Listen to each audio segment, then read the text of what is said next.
Мы находимся в хранилище музея Yingliang Stone Nature History Museum в городе Сямэнь. Здесь пахнет пылью, старой бумагой, древесиной стеллажей и химическими реагентами.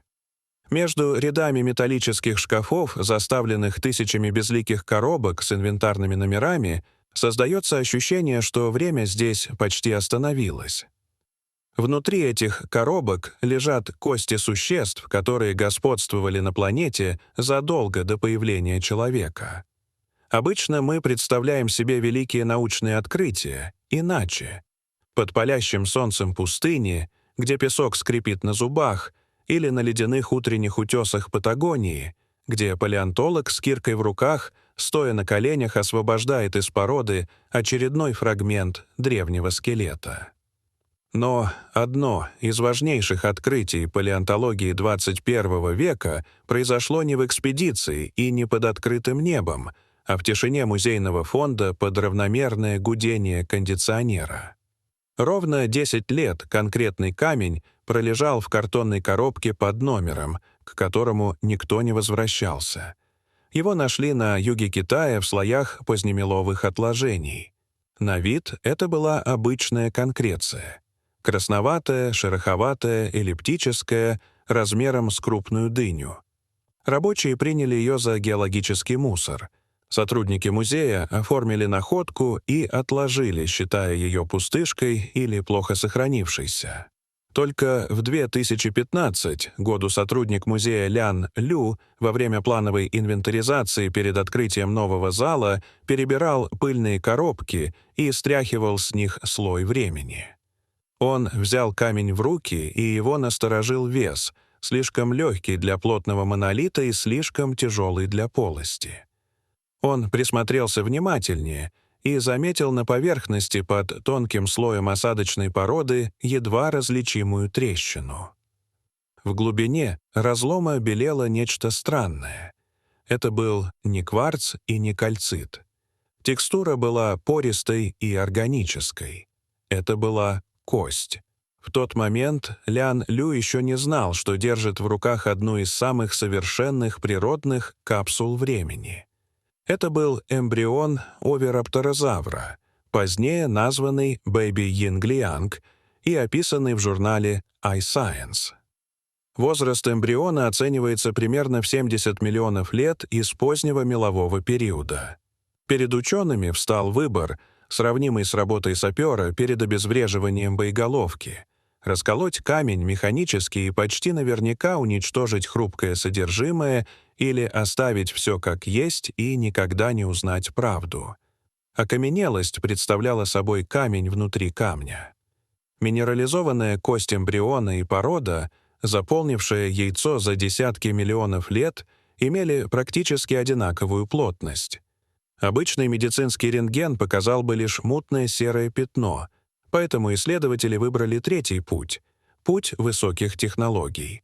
Они обратились к физикам и использовали синхротрон — гигантский кольцевой ускоритель частиц, в котором электроны разгоняются почти до скорости света и при отклонении в магнитном поле испускают жесткое рентгеновское излучение невероятной яркости и проникающей способности. Оно способно различать минимальные перепады плотности на уровне микронов. Сканирование продолжалось часами. Мощные компьютеры обрабатывали терабайты данных. Специальные алгоритмы слой за слоем виртуально снимали породу, отделяя матрицу от костных структур. Постепенно на мониторах возникла трехмерная модель. Сначала проявился позвоночник, изогнутый и гибкий, состоящий из крошечных, но идеально сформированных позвонков. Затем показались тонкие конечности с острыми коготками, сложенные вдоль тела, и, наконец, череп, полностью сохранившийся, с огромными глазницами и коротким беззубым клювом. Но настоящий шок вызвало не само наличие эмбриона, потому что эмбрионы находили и раньше, хоть и крайне редко, а его поза. До этого момента считалось, что динозавры в яйцах вели себя как типичные рептилии, хаотично свернувшись в зависимости от свободного пространства.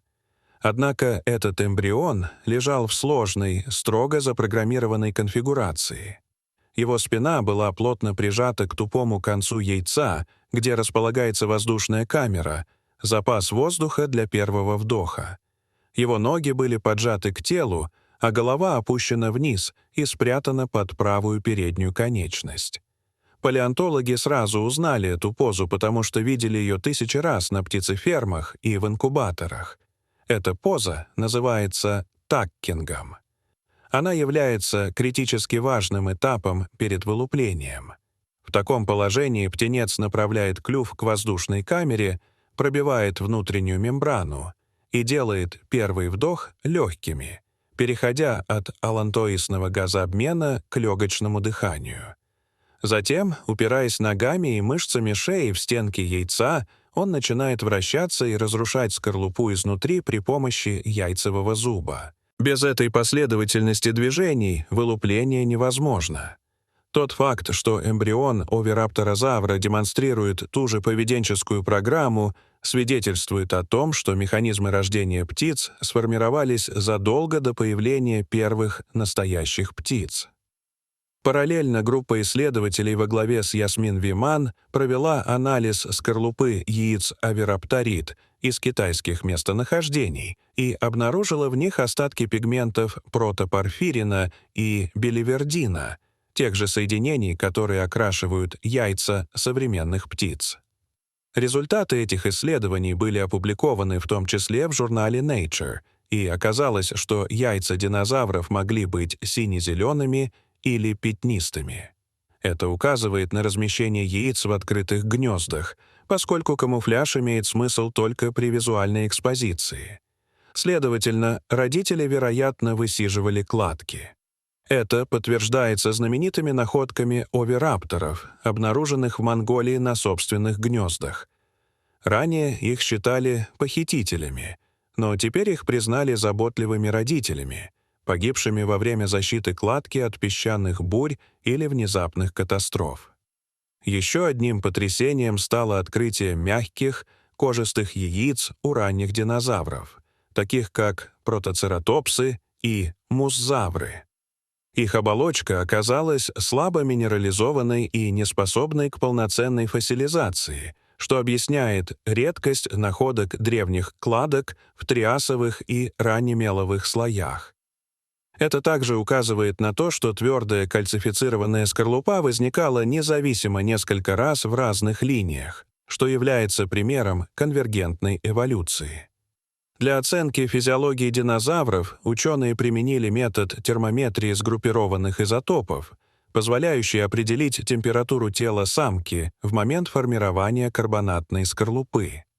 Анализ показал значение около 35-38 градусов Цельсия, что говорит о высоком уровне метаболизма и способности поддерживать стабильную температуру тела, приближая многих динозавров к современным птицам по физиологии. В Патагонии были обнаружены обширные поля кладок титанозавров. В некоторых яйцах сохранились отпечатки кожи эмбрионов, мозаика мелких неперекрывающихся чешуек без признаков перьев. Томография черепов показала более фронтальное положение глазниц у детенышей по сравнению со взрослыми особями. Это может свидетельствовать об онтогенетическом сдвиге экологической ниши, при котором молодые особи вели иной образ жизни и занимали другую экологическую роль. В некоторых яйцах обнаружены следы паразитоидных насекомых, крошечные круглые отверстия и окаменевшие коконы, а также признаки инфекций и патологий, показывающие, что эмбрионы были уязвимы к болезням и паразитам еще до рождения. Большинство прекрасно сохранившихся кладок оказалось связано с быстрыми наводнениями и селевыми потоками, мгновенно погребавшими гнезда под толстым слоем ила и перекрывавшими доступ кислорода. Трагедия для родителей становилась условием для сохранности. Сегодня, благодаря микротомографии, спектроскопии и молекулярным методам, исследователи могут изучать такие находки без разрушения, извлекая информацию о микроструктуре, пигментах и остатках белков. Каждая нераскрытая коробка музейного фонда может скрывать новую сенсацию.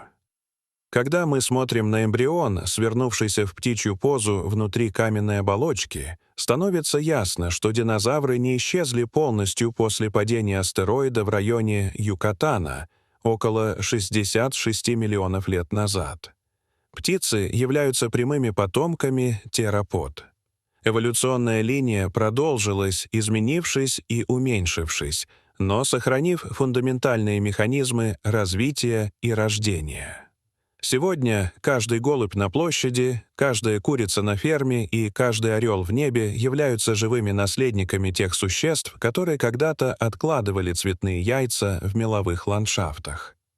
Неприметный камень, пролежавший 10 лет в тишине музейного хранилища Сямэня, стал мостом через миллионы лет, позволив нам увидеть застывший момент перед первым вдохом существа, которое так и не появилось на свет, но навсегда изменило наше понимание эволюции жизни на Земле.